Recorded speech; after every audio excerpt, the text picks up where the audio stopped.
Le titre de mon message ce matin, ne dépend pas des autres. C'est formidable quand les autres croient en nous, nous flattent et nous donnent de l'importance. Nous aimons que notre conjoint nous cajole, qu'un ami nous stimule, ou qu'un collègue reste tard pour nous aider sur un projet. Dieu se sert d'eux pour nous pousser à avancer vers notre destinée. Cependant, voici la clé, il ne faut pas être sous la coupe des gens, au point de ne tirer notre mérite que de la façon dont ils nous traitent. Il est facile d'être dépendant de leurs louanges, de leurs éloges et de leurs concours pour continuer à nous sentir heureux, à nous valider et à nous confirmer. Tout comme une drogue, si nous n'avons pas notre dose, si toutes nos attentes ne sont pas satisfaites, nous nous décourageons, nous nous sentons inférieurs et nous faisons des heures supplémentaires pour nous efforcer de gagner leur adhésion.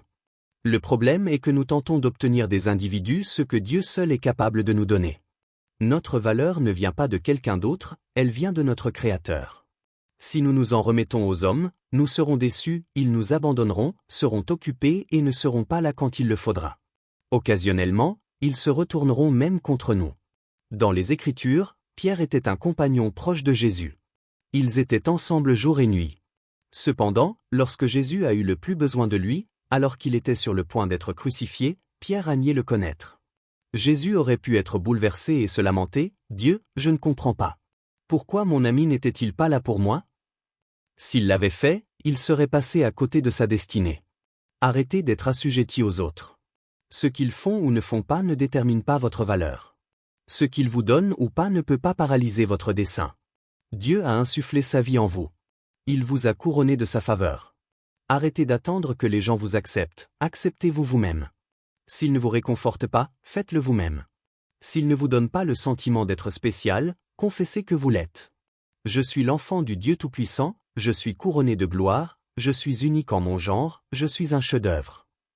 Vous aurez de meilleures relations si vous vous valorisez. En revanche, si vous comptez constamment sur quelqu'un pour cela, vous deviendrez collant, un fardeau qui vit des autres pour tenir le coup. Puis-je vous dire que vos connaissances et les membres de votre famille ont déjà assez de soucis comme ça? Ils ont assez à gérer par eux-mêmes et n'ont pas envie de rentrer chez eux pour avoir à s'occuper de vous pendant 3 heures. Non seulement cela n'est pas à votre avantage, mais c'est aussi injuste pour ceux que Dieu a mis dans votre vie. Ils ne sont pas responsables de votre bonheur ni de vous remonter le moral. Ne leur mettez pas cette pression supplémentaire. Apprenez à recevoir votre suffisance de votre Père céleste. Si vous vous basez sur ce qu'on vous offre, lorsque les gens cesseront de le faire, vous vous sentirez dévalorisé. Or, quand vous vous adressez à Dieu pour cela, personne ne pourra vous l'enlever. Pour la raison que cela ne relève pas de la façon dont quelqu'un vous traite, de comment il vous fait vous sentir, ou du nombre d'éloges qu'il vous fait, mais du fait que vous êtes un enfant du Dieu Tout-Puissant, et vous avez la certitude qu'il vous a déjà homologué. C'est de là que vous tirez votre grandeur.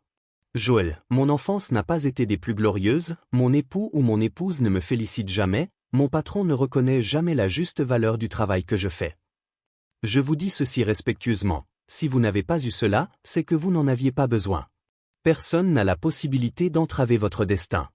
Ce que quelqu'un dit ou fait ne peut pas annuler le plan de Dieu pour votre vie. Débarrassez-vous de la négativité. Vous pensez à cette personne qui s'est éloignée de vous, qui vous a fait du tort, ou qui a fait des commentaires blessants. Débarrassez-vous de ce manque de respect. Ne vous fiez pas aux mensonges qui affirment que vous n'avez pas assez de talent, que vous n'êtes pas assez attirant ou assez convenable. Ces mensonges ne déterminent pas votre valeur. Ils n'ont pas la capacité de diminuer votre estime de soi. Le seul pouvoir que les autres ont sur vous est celui que vous leur accordez. Jésus a vu toutes sortes de personnes s'opposer à lui, des politiciens, des chefs religieux, des détracteurs, des calomniateurs qui cherchaient tous à le discréditer, à le dénigrer et à le pousser à battre en retraite. Il aurait pu mordre à l'hameçon et se dire « Je ne suis pas si spécial, écoute ce qu'il raconte. Vois comment il me malmène. » Non, Jésus a saisi ce principe. Il savait que sa valeur ne venait pas des hommes, mais de son Père céleste. Il leur a déclaré dans Jean 5h41 de la version New Living Translation, « Votre approbation ou désapprobation ne veut rien dire pour moi. » Il affirmait en fait, « Votre acceptation n'est pas nécessaire à mon épanouissement. Je n'ai pas à avoir vos louanges ou votre aide pour avancer. » Paul l'a énoncé de cette manière dans Philippiens 4h13 de la version amplifiée, « Je me suffis à moi-même dans la suffisance de Christ. » Ce n'est pas par notre force. Quand nous sommes conscients que le Créateur de l'univers vit en nous, qu'il nous a équipés, habilités, nous pouvons redresser nos épaules et marcher la tête haute, en sachant que si Dieu nous approuve, nous pouvons nous passer du consentement des autres. C'est bien quand on nous épaule et quand on nous loue. Cela dit, il ne faut pas être à la merci de cela. Si quelqu'un ne vous transmet pas ce que vous attendez, s'il ne vous valide pas, ce n'est pas grave. Vous devez le faire vous-même. Il faut vous entériner vous-même, vous êtes autosuffisant dans la suffisance de Christ. Il faut vous sentir bien dans votre peau, sachant que Dieu vous a choisi, vous a créé à son image et a mis des graines de grandeur à l'intérieur de vous. Qu'est-ce que je veux dire? Vous n'avez pas besoin des louanges ni des acclamations des autres. Vous avez celles de celui qui compte le plus, du Dieu qui a créé les mondes. Je préfère avoir les siennes que celles des hommes. Si seulement je parvenais à persuader cette personne de m'affectionner, elle qui connaît tant de monde, peut-être que de nouvelles portes s'ouvriront pour moi. L'Écriture sainte stipule que la promotion ne vient pas de l'homme, mais du Seigneur. Dieu sait où se trouvent toutes les opportunités. Il est en mesure de faire évoluer les choses pour vous, sans que vous ayez à convaincre qui que ce soit de vous aimer. Vous n'avez pas à abonder avec la foule pour essayer de gagner ses bonnes grâces. S'ils ne souhaitent pas être votre ami, c'est leur perte, pas la vôtre. Rendez-vous service, poursuivez votre chemin. Ils ne font pas partie de votre destin. Dieu a des connexions divines, des individus qu'il a déjà alignés et qui sont déjà dans votre avenir. Parfois, la raison pour laquelle on ne nous accorde pas ce que l'on désire est que les gens n'ont pas ce qu'on recherche. Personne ne le leur a donné. Ils n'ont pas vu d'exemple de cela en grandissant. Si personne ne leur a montré d'affection, s'ils n'ont jamais vu qui que ce soit exprimer ses sentiments et être aimables les uns envers les autres, ils ne vous le donneront pas puisqu'ils ne l'ont pas. Si vous cherchez à avoir cela d'eux, vous serez frustré. Pourquoi ne pas les laisser tranquilles et réclamer à Dieu ce qu'ils sont incapables de vous fournir? Voici la clé, Dieu a tout. Si vous apprenez ce principe de ne pas tabler sur les gens et d'aller vers lui pour vos encouragements, votre confirmation et votre suffisance, vous ne vivrez pas stressé en raison du fait que quelqu'un ne vous livre pas ce que vous attendez de lui. Si personne ne vous flatte, faites-le vous-même. Levez-vous le matin, regardez-vous dans le miroir et dites « Bonjour, beau gosse ». Déclarez cela par la foi. Dieu vous appelle un chef-d'œuvre. Dites ce que Dieu dit de vous. Je suis fort. Je suis en bonne santé. Je suis unique en mon genre. Une grâce m'a été faite. Il faut vous édifier, vous enhardir, vous flatter. Il ne faut pas vous reposer sur votre mari ou votre femme, vos parents, votre entraîneur, votre professeur, votre pasteur. Ils peuvent vouloir bien faire, mais il leur est difficile de vous aimer davantage. Personne ne réussira à combler tous vos besoins. Dieu seul le peut. Si vous comptez sur les gens, vous finirez par avoir du ressentiment, par être amer, par leur en vouloir, et cela gâchera votre relation. La vérité, c'est que ce n'est pas de leur faute. Ils ont probablement des difficultés et requièrent de se perfectionner dans certains domaines eux-mêmes. Sachez que si vous ne comptez pas sur eux, mais sur Dieu, vous ne serez pas attaché à ce que quelqu'un fait. Si ces personnes ne vous donnent pas ce que vous exigez, et que c'est la seule façon pour vous de l'acquérir, alors ils contrôleraient votre destin. Dieu n'a pas conçu le plan de votre vie en statuant, tout dépend de ce que font ces individus, de leur appui, de leur tutelle, de leur fidélité envers toi. Non. Dieu a mis tout ce qu'il vous faut en votre pouvoir. Au lieu d'être en manque d'affection et de vous lamenter, pourquoi ne me complimentent-ils pas? Pourquoi ne veulent-ils pas être mes amis? La bonne attitude, personne ne me doit rien. Je n'ai pas à avoir l'aval de qui que ce soit, je n'ai pas à avoir leur ovation, leur concours, leur hurrah. Je suis autonome. Je sais où aller pour tout ce qu'il me faut. Mon père a grandi terriblement pauvre dans une ferme de coton pendant la Grande Dépression. Ils avaient très peu de nourriture à la maison et presque pas de vêtements. Il a eu une enfance pénible et son éducation fut limitée. À l'âge de 17 ans, il a donné sa vie au Christ. Il a quitté la ferme et s'est lancé dans le ministère des années plus tard. Durant la quarantaine, alors que c'était un ministre accompli, il s'est mis à cogiter sur la façon dont il avait été élevé, sur toutes les choses qu'il avait dû endurer. Il s'est demandé pourquoi ses parents ne lui avaient pas donné une meilleure enfance, pourquoi il avait dû se priver de nourriture et d'une meilleure éducation. Tous ces souvenirs négatifs remplissaient son esprit. Il a estimé que ce n'était pas bien. Ils auraient dû faire mieux. Ils ne m'ont pas apporté ce qu'il me fallait. Cela l'a tellement remonté qu'il a pris la décision de retourner dans la ville natale de ses parents pour les confronter, leur dire ce qu'il avait sur le cœur. Juste avant de partir, il a entendu une voix à l'intérieur de lui qui chuchotait « Ils t'ont fait du mal, n'est-ce pas? » Oui, c'est vrai.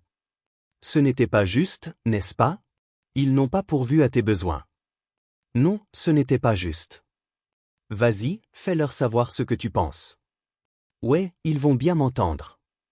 Puis la voix a poursuivi, qu'aurais-tu fait de mieux si tu avais été à leur place? Avec 6 enfants à élever, sans revenus, toutes les banques fermées, personne pour acheter le coton, sans électricité, sans machine à laver, sans commodité moderne. Cette conversation a changé le point de vue de mon père. Il s'est aperçu que ses parents avaient fait de leur mieux avec ce qu'ils avaient. Il leur était impossible de donner ce qu'ils n'avaient pas. Pourquoi ne pas libérer les gens de votre vie? Ils ont sans doute fait de leur mieux. Ils ont peut-être pris des décisions qui vous dépassent, qui vous mettent ou vous ont mis dans une situation désavantageuse. Cela dit, vous n'êtes pas ou n'avez pas été à leur place. Peut-être que personne ne leur a conféré ce qu'il leur fallait pour vous le gratifier. À dire vrai, personne ne vous doit quoi que ce soit. Dieu garde toutes les archives. Il a vu tout ce qui s'est passé dans votre vie, l'injustice, les mauvais coups, celle ou celui qui vous a fait du mal. Ces personnes ne sont pas en mesure de vous rendre ce qui vous a été pris. Elles ne peuvent pas vous guérir, Dieu seul le peut. Il a assuré qu'il vous donnerait un diadème au lieu de la cendre, Ésaïe 61, 3, il vous bénira doublement pour les choses injustes que vous avez subies. N'attendez pas que ces derniers se rachètent. Arrêtez de vouloir que quelqu'un s'excuse, admette qu'il avait tort, ou vous accorde ce qu'il n'a pas. Si vous allez vers Dieu, vous en sortirez meilleur. Il rendra le reste de votre vie plus gratifiant, plus épanouissant qu'il ne l'aurait été si cela n'était pas advenu en premier lieu. C'est ce que mon père a fait. Il a renoncé.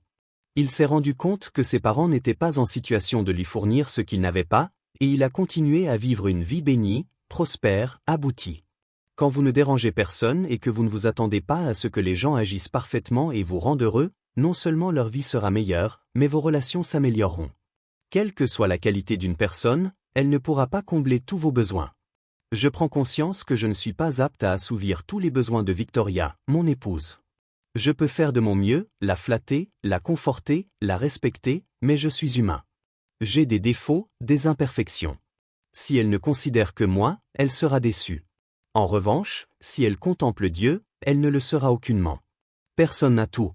J'ai lu quelque part que dans une relation, le maximum que l'autre puisse avoir est 80% de ce dont vous avez besoin, il y aura toujours 20% qu'il n'aura pas à vous accorder. L'erreur que nous commettons est de lâcher les 80% pour poursuivre les 20% chez quelqu'un d'autre. L'ennui est qu'il manquera également à la personne suivante 20%. Je sais que certains ici songent, Joël, il manque à ma femme beaucoup plus que 20%. Réfléchissez grec de cette façon, si elle en avait plus, elle ne vous aurait sûrement pas épousé. Je suis du côté des femmes. Une partie des 20% qu'il me manque, et dont Victoria est à court, est que je ne suis pas vraiment bavard. Vous me voyez ici, j'ai l'air extraverti, or en privé, je suis plutôt calme et réservé, les petites causeries ne sont pas ma tasse de thé. Bien sûr qu'à la maison, on converse, on rit et on s'amuse ensemble. Toutefois, Victoria et sa famille ont la facilité de bavarder pendant des heures, ils s'aiment beaucoup. Un jour, nous déjeunions chez nous avec toute sa famille. Après environ 30 minutes, quand j'ai fini de manger, j'ai demandé à être excusé et je suis allé à l'arrière pour regarder un match de football. 3h30 plus tard, je suis revenu, ils étaient toujours assis à la table. Personne n'avait bougé d'un pouce. J'étais étonné. Je les ai interrogés, êtes-vous allé quelque part? Non, nulle part. De quoi avez-vous discuté tout ce temps? Victoria a répondu, Ben, de rien. Ils ne parlent de rien plus longtemps que tous ceux que je connais. La clé d'une bonne relation est de distinguer les forces et les faiblesses de l'autre, et de lui laisser le loisir d'être qui il ou elle est. Ne tentez pas de les faire entrer dans votre moule. Ce que j'apprécie chez Victoria, c'est qu'elle n'a pas insisté. Joël, viens ici, assieds-toi avec nous pendant 3h30, sinon je vais m'énerver et te bouder. Elle admet que c'est une partie des 20% que je n'ai pas. Je remercie Dieu chaque jour de ne pas les avoir eus. Victoria n'essaie pas de me conformer à ce qu'elle veut. Mieux encore, elle n'essaie pas de soutirer de moi quelque chose que je n'ai pas. Si vous misez sur quelqu'un d'autre pour combler tous vos besoins et être tout dans votre vie, vous allez être déçus. Il faut les laisser en paix. Quelquefois, Dieu nous fait passer par des saisons où nous ne retirons pas ce que nous attendons des autres. Il les fera refuser de nous les donner exprès, pour nous apprendre à ne pas être livrés à qui que ce soit, mais à recueillir notre réconfort et notre valeur de lui. Quand j'ai commencé à exercer mon ministère en 1999, j'étais très peu sûr de moi, c'était tout nouveau pour moi. Mon père a eu une crise cardiaque qui l'a emporté, et je me suis avancé pour être pasteur de l'église. J'étais tellement soucieux de l'opinion des gens à mon sujet, je me demandais, serais-je assez pour eux, vont-ils m'accepter? Après les cultes, lorsque je discutais avec les nouveaux venus et différentes personnes, je vivais de leurs félicitations. C'était bien, j'ai vraiment aimé ton sermon. Ces commentaires étaient comme de l'eau pour une âme assoiffée. Je recevais ma ratification et ma reconnaissance d'eux, et vous savez, Dieu utilise cela pour nous faire avancer, nous faire bouger. À un moment donné, comme une mère sevrant un bébé du biberon pour que l'enfant se développe, Dieu va vous priver des encens et des applaudissements de la foule.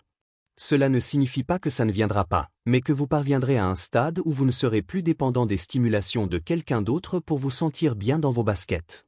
Vous ne tournerez plus autour des félicitations et des célébrations qu'ils vous font. C'est agréable à entendre, néanmoins, vous aurez développé une autosuffisance, vous ne serez pas sous leur autorité pour avoir leur acquiescement.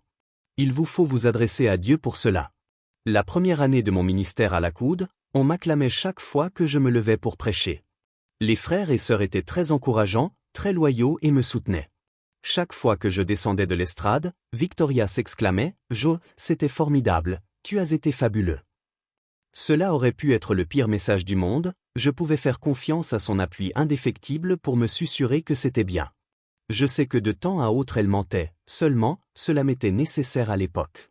Un jour, environ un an après avoir pris la relève de mon père, j'ai terminé mon message et je suis descendu de l'estrade, et Victoria n'a pas prononcé un mot. Je suis resté là, j'ai attendu et attendu, je lui ai donné maintes occasions de se manifester, je n'ai rien eu. J'ai supposé qu'elle était simplement préoccupée par quelque chose d'autre. Je suis allé voir les nouveaux venus, je me suis entretenu avec plusieurs d'entre eux. Pas une seule personne ne m'a félicité pour mon sermon. D'ordinaire, il y a quelqu'un pour formuler quelque chose par politesse. J'ai cru qu'ils me jouaient tous un tour. Je suis parti de là, très abattu. Je suis alors rentré chez moi. En général, lorsque ma petite chienne entend notre voiture arriver, elle se tient toute impatiente derrière la porte, et me saute dessus tellement elle est heureuse de me voir. J'ai ouvert la porte ce jour-là, mais elle n'était même pas là. Je l'ai cherchée, elle était sur son coussin. Elle a jeté un coup d'œil vers moi en levant à peine les yeux, du genre « ce n'est que toi ». Elle a aussitôt refermé les yeux et s'est rendormie. Dieu recourra même à votre chien pour œuvrer en vous.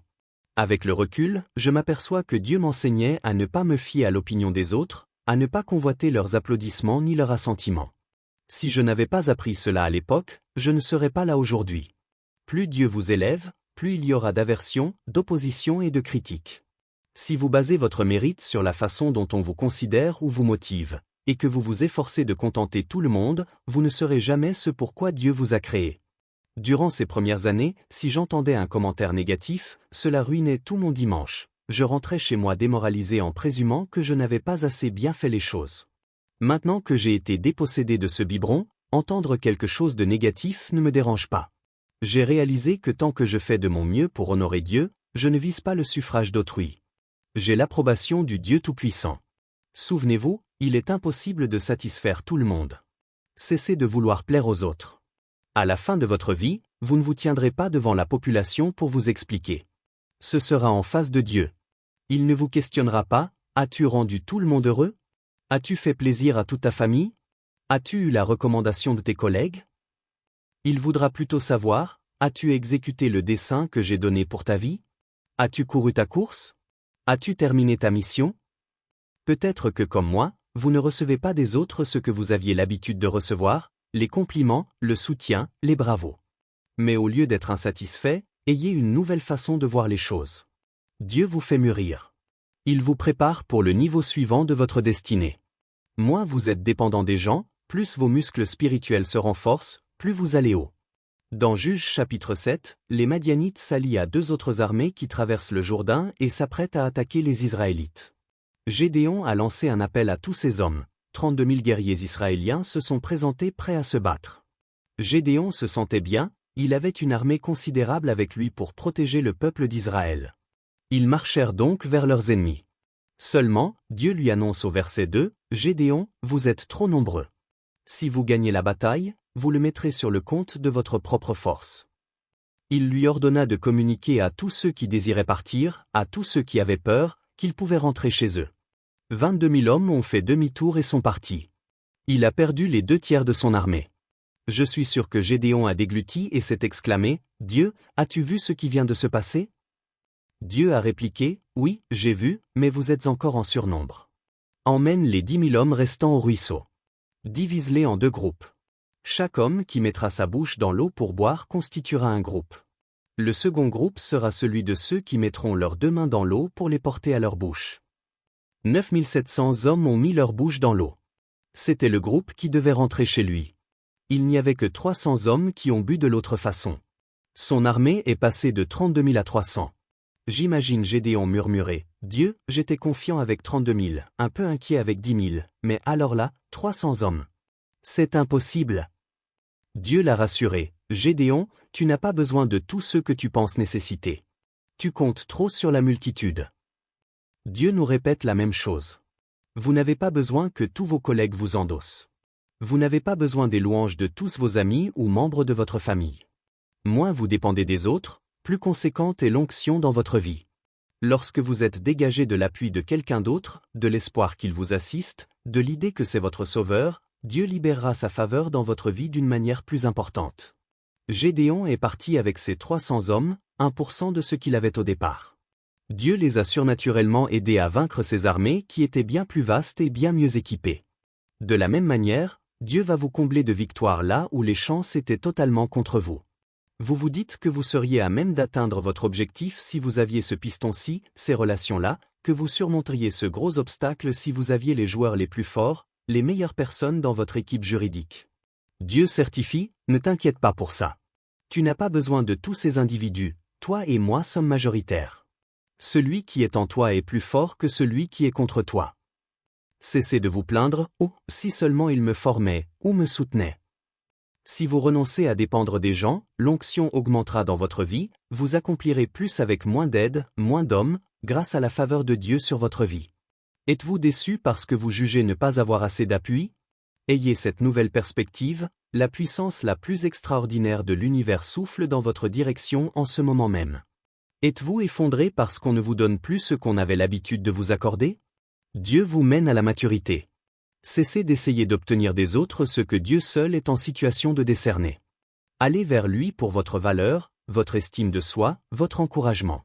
Si vous réussissez ce test, celui de ne plus dépendre des autres, non seulement vous vivrez plus confiant, plus sûr, mais je crois et je déclare que, comme Gédéon, vous allez surmonter des obstacles qui semblaient insurmontables, réaliser des rêves qui semblaient impossibles, et atteindre la plénitude de votre destinée au nom de Jésus. Si vous le recevez, dites Amen. Nous aimerions vous donner l'opportunité de faire de Jésus le Seigneur de votre vie. Voulez-vous bien prier avec moi? Dites, Seigneur Jésus, je me repens de mes péchés, viens dans mon cœur, je fais de toi mon Seigneur et Sauveur. Et merci Seigneur, pour le baptême du Saint-Esprit en moi, dans le nom de Jésus. Par cette simple prière, nous croyons que vous êtes nés de nouveau. Allez dans une bonne église qui est basée sur la Bible. Donnez à Dieu la première place. Nous espérons de tout cœur que ce message vous encouragera. Si vous connaissez quelqu'un qui puisse être encouragé, s'il vous plaît, envoyez-le lui. Édifions le corps de Christ ensemble. Nous publions un nouveau message chaque lundi et un message court chaque jeudi. Appuyez sur la cloche des notifications pour vous le rappeler. Merci infiniment de nous soutenir en vous abonnant à notre chaîne, que Dieu vous bénisse abondamment.